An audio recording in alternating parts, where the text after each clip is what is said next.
Today we are gonna install Discord. First, download Discord.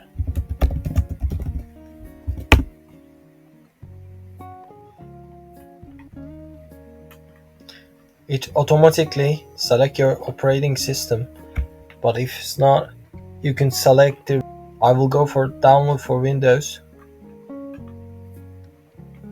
Select the directory, save it. We are waiting for the install. If you would like to change your operating system, you can select from here.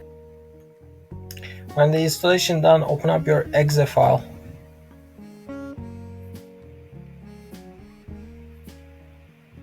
It's now downloading.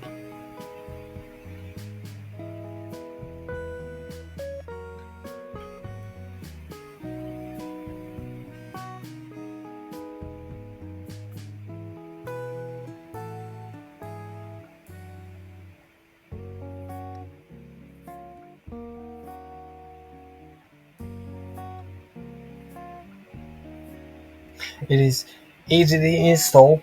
So first thing we do, we will log in to our account. If you don't have an account, just register.